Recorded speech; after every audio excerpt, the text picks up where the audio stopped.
গরমে ৫০-৫৫ আর শীতে ৪-৫ degree Celsius তাপমাত্রা হয় মাইলের পর মাইল বিস্তৃত ধূসর এই মরুভূমিতে।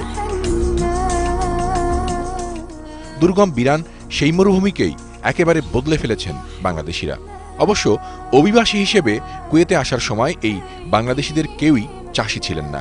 স্থানীয় নাগরিকদের সাথে সখ্যতা গড়ে বাংলাদেশের কৃষি নিয়ে আলোচনার পরই তারা মাঠে নামেন। রুক্ষ মরুভূমিকে করে তোলেন শ্যামল স্নিগ্ধ। We did not have a single plant in this area, totally desert. Now you can see a lot of fruit and a lot of produce that is being produced by Bangladeshi people. Kuwaiti নাগরিকরা তাদের সরকারের কাছ থেকে নামমাত্র দামে ইজারা পান মরুভূমির জমি। সেই জমি চাষাবাদের জন্য তারা তুলে দেন বাংলাদেশিদের হাতে।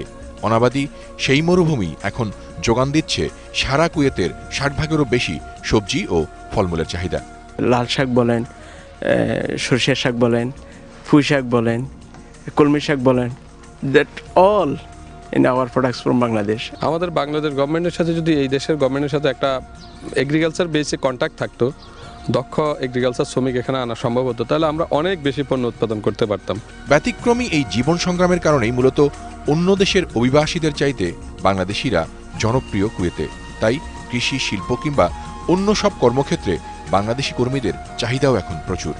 যদি লোক থাকতো আমাদের আরও কয়েকটা ফসল আমরা উৎপাদন করতে পারতাম, যেমন আলু করতে পারতাম, পেঁয়াজ করতে পারতাম। কৃষিক্ষেত্রে আরব দেশগুলোর সাথে সরকারি পর্যায়ের সমঝোতা বাংলাদেশের জন্য বিশাল সম্ভাবনা হতে পারে বলেও মনে করছেন প্রবাসী এই কৃষিকর্মীরা।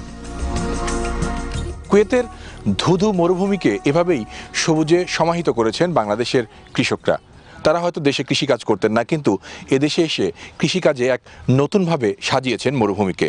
তাদের আরও অনেকের চাহিদা রয়েছে এই দেশটিতে, নতুন আরও অনেক ফসল ফলানোর সুযোগও চান তারা। কিন্তু সেজন্য যে কর্মী দরকার তা সরকারের তরফ থেকেই বন্দোবস্ত করে এই দেশে পাঠানোর আবেদন নিবেদন করছেন তারা। কেরামতুল্লাহ বিপ্লব, এটিএন বাংলা, আবদালি, কুয়েত।